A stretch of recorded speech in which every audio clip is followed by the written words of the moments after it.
CBS Evening News anchor and managing editor Scott Pelley is in Manchester, England. So, Scott, walk us through your day in Manchester. What stood out to you the most? You know, it had to be, Elaine, the vigil that the city held at 6 o'clock in the evening local time. Thousands of people converged on the old City Hall and the old town square right there in the middle of the city.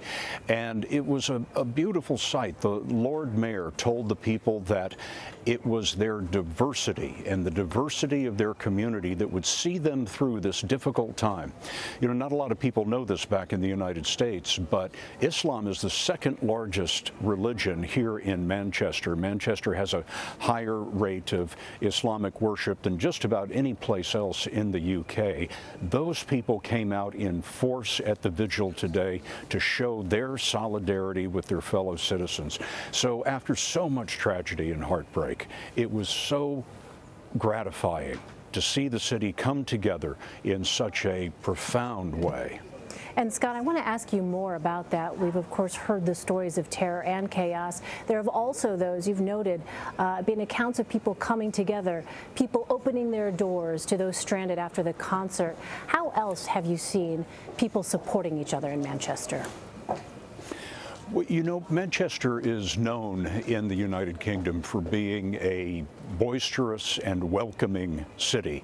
And in the moment of crisis, people here in the downtown area immediately began to help. For example, cab drivers just started pulling up and filling their cabs with people, driving them 2 or 3 blocks away, dropping them off, coming back for more, round and round, just to get people away from the scene because, of course, at the moment, people didn't know whether there might be more bombs or a further attack. So they were helping to evacuate people.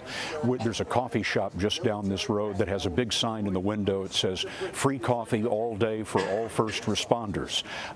There was a story that we heard today of a woman in a grocery store who was loading up a cart with sandwiches, and the grocery store manager said, "Where are you going with all of those?" And she said, I'm taking them out to the cops.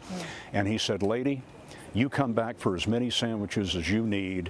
They're free on the house. You just get them out there to those people who are trying to help." So there's been a great coming together of Manchester. But here's the other thing. I'm in the downtown area of a metropolitan area of about 2.5 million people. And there's no one down here. There are no vehicles. There's nothing open. The town is very much shut down and may remain so for the next day or two. Striking scene.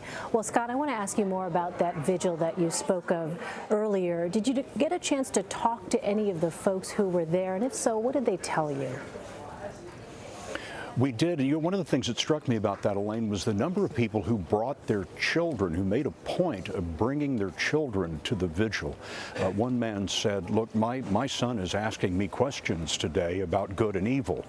So I wanted him to come here, see the community come together, so that he wouldn't just be thinking about what the terrorists had done. He would also be thinking about the good in the world." And there were a lot of kids at the vigil today. A lot of people said that they were there, even though they couldn't see the vigil because there were so many of thousands of people there. They really weren't there to see it. They were there to be seen. They wanted to have an enormous crowd. They wanted the world to see Manchester pull together in this way. And at one stage, thousands of people were chanting, "Manchester, Manchester, Manchester," and it was really quite a scene. All right, Scott Pelley, thank you.